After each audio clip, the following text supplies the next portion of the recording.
Hi friends, మీకు మీ కుటుంబ సభ్యులకు శివరాత్రి శుభాకాంక్షలు.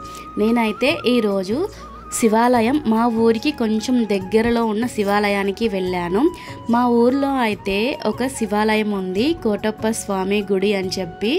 అది ఎప్పుడు వెళ్ళినా వెళ్ళకపోయినా ఈ శివరాత్రి మటుకి ప్రభలు వేస్తారు, చాలా బాగా చేస్తారనమాట శివరాత్రి రోజున ఆ గుడి దగ్గర.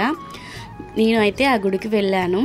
తరువాత ఈరోజు మినీ వ్లాగ్ అయితే చూసేయండి. ఈరోజు తెల్లారుజామున లేచాను, అన్ని పనులు పూర్తి చేసుకొని ఇలాగే గడపకి అలాగే తులసి కోటకి పూజ అయితే చేసుకున్నాను.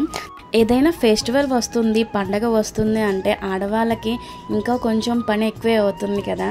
ప్రతిరోజు చేసే పని కన్నా ఫెస్టివల్ రోజున ఇంకొంచెం ఎక్కువగా ఉంటుంది.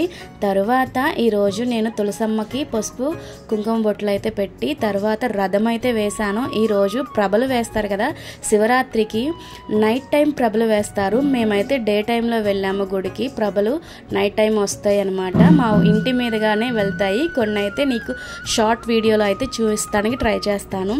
ఈరోజు నేను తులసి కోట ముందు రథం ముగ్గు అయితే వేశాను. ఎలా ఉందో కామెంట్ సెక్షన్లో అయితే తెలియచేయండి. ఇంకా తులసి కోట దగ్గర దీపారాధన మొత్తం పూర్తి చేసుకున్న తర్వాత ఇంట్లో కూడా దీపారాధన చేశాను. ఇంట్లో దీపారాధన చేసేసి శివాలయానికి వెళ్ళాము. మా ఊరిలో ఒక గుడి ఉంది, ఆ గుడికి మామూలుగా ఎప్పుడైనా కార్తీక మాసం అలా వెళ్తాము.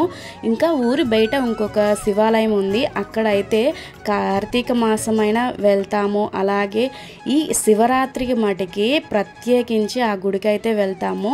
ఆ గుడి దగ్గర ప్రభలు కూడా వేస్తారు. ఇంట్లో పూజ అయితే పూర్తయిపోయింది, ఇంకా గుడికి అయితే వెళ్ళిపోదాం రండి. మా ఊరికి కొంచెం దూరంలో అయితే ఉంటుంది. ఈ పచ్చని పంట చేల మధ్య నుంచి ఆ గుడికి అయితే వెళ్ళాలన్నమాట. ఈ గుడి ఇప్పుడు డే టైంలో ఇలా ఉంది, నైట్ అయితే చాలా జనాలు ఎక్కువగా ఉంటారు, ప్రభలు ఎక్కువగా ఉంటాయి. ప్రభలు వేసుకొస్తారు ట్రాక్టర్ మీద. ఇంకా చాలా లైటింగ్ కలర్ఫుల్గా అయితే ఉంటుంది శివాలయం. అక్కడే ఉన్న నాగేంద్ర స్వామి గుడికి కూడా వెళ్ళొచ్చాము. Thank you for watching. Bye bye.